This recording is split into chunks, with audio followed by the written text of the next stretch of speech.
Bonjour à toutes, bonjour à tous. C'est avec un grand plaisir que je vous retrouve pour un nouveau journal sur 8 Mont-Blanc.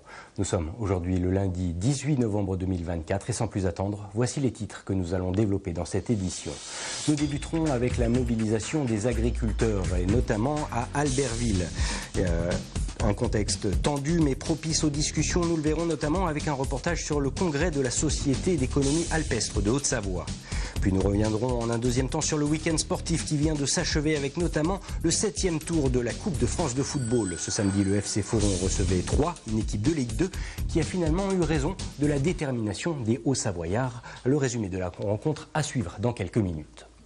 Mais on débute donc ce journal avec la mobilisation des agriculteurs de notre territoire. Ce lundi, c'est à Albertville que les professionnels du pastoralisme se sont rassemblés. Une action qui avait pour but de soutenir un éleveur savoyard entendu ce jour au tribunal correctionnel dans le cadre d'une affaire l'opposant à un randonneur blessé par un patou. Une manifestation qui, bien entendu, fait écho aux accords internationaux du Mercosur et qui devrait se poursuivre ce lundi soir du côté haut-savoyard sur la commune de Doussard. On écoute plus de précisions avec Bernard Mogenet, le président de la Fédération départementale des syndicats d'exploitants agricoles des Savoies, qui répond aux questions de Kezia Poudou. On est toujours en attente de mesures fortes. Certaines mesures ont avancé, on a fait beaucoup de propositions, notre réseau syndical FDSEA-JA, on a fait beaucoup de propositions. Peu ont abouti, peu ont avancé, on attend beaucoup d'une future loi d'orientation agricole qui malheureusement a été balayée par la dissolution de l'Assemblée nationale.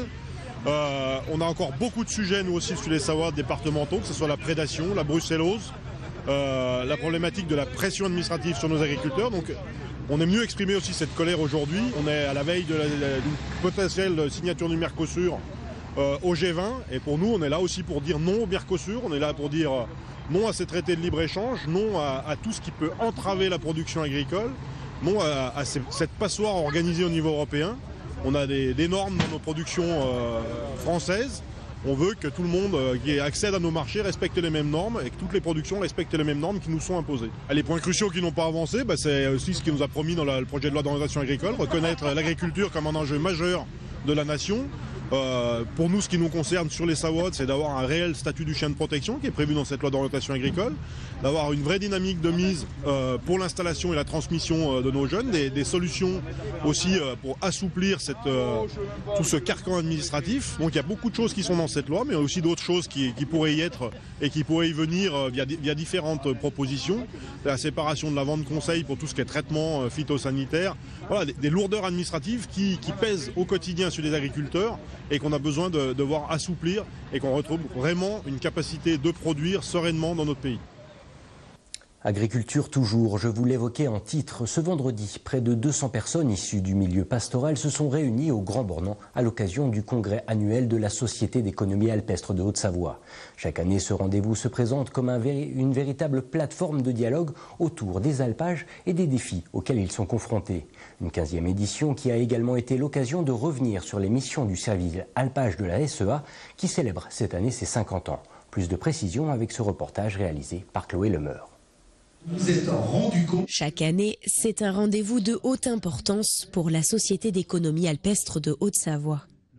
Organisé au Grand Bornand pour cette 15e édition, le congrès annuel de la SEA a rassemblé ce vendredi près de 200 personnes pour mettre à l'honneur le pastoralisme. On aime réunir, on va dire, non seulement les acteurs du pastoralisme, mais vraiment tous les partenaires de l'espace alpestre, collectivités, éleveurs, propriétaires, gestionnaires, acteurs du tourisme, etc. Donc ça se veut un peu une plateforme de dialogue de l'économie alpestre. L'idée, c'est de se retourner un petit peu sur l'histoire, effectivement, de raconter ce qu'a pu accomplir avec l'ensemble de ses partenaires la SEA pendant 50 ans, faire un état des lieux du pastoralisme au Savoyard et également se tourner vers l'avenir, voilà, pour se dire voilà ce qu'on a su faire, comment on s'ancre dans cette tradition, mais quels sont aussi les défis et comment on s'adapte, comment on s'innomme pour répondre aux enjeux du pastoralisme de demain. Pour l'occasion, prises de parole et tables rondes se sont succédées pour aborder les problématiques auxquelles doivent faire face les alpages et les solutions pour y remédier.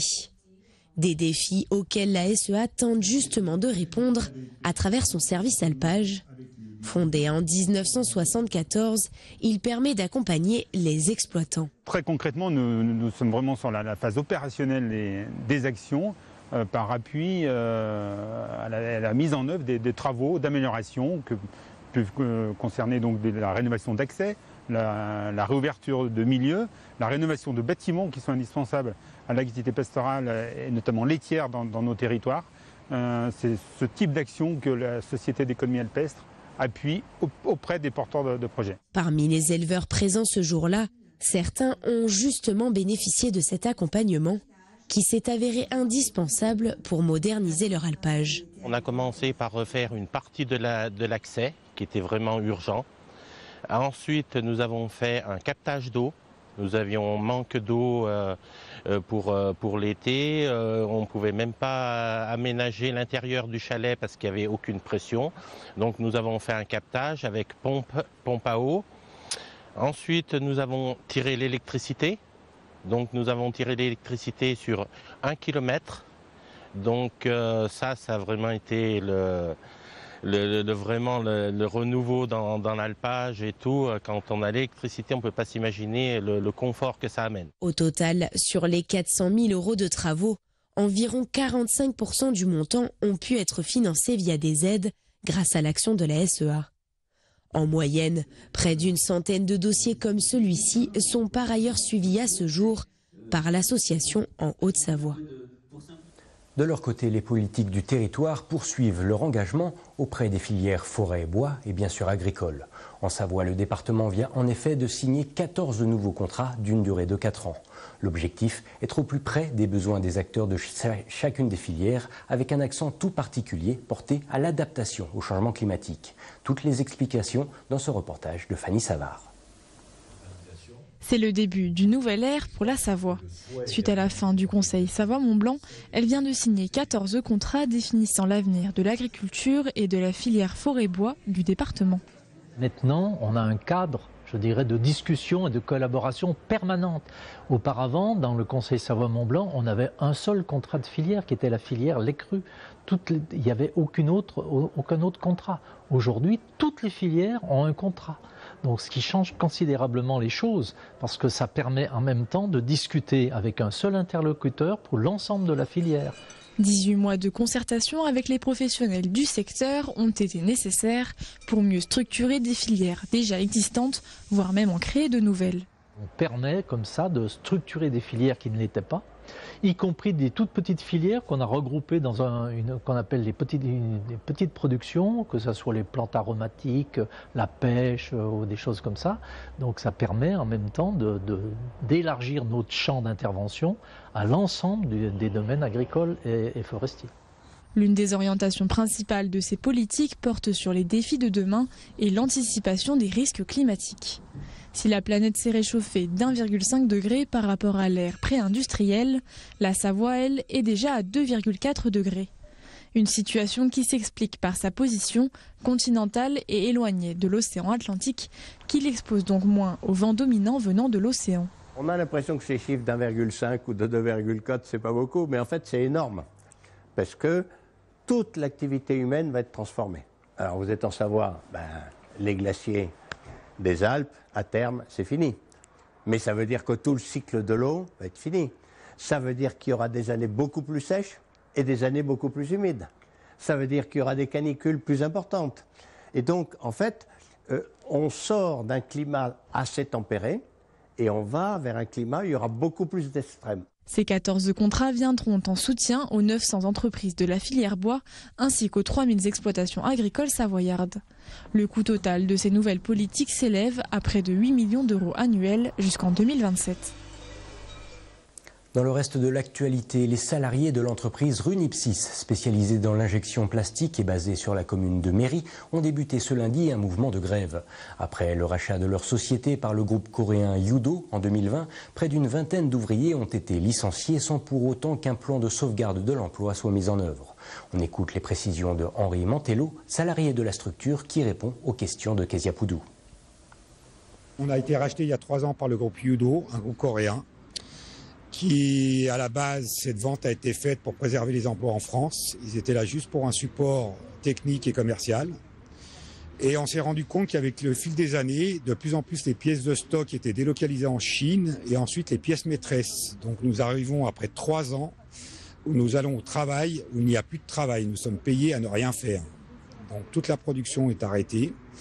On se contente de faire des pièces pour du SAV.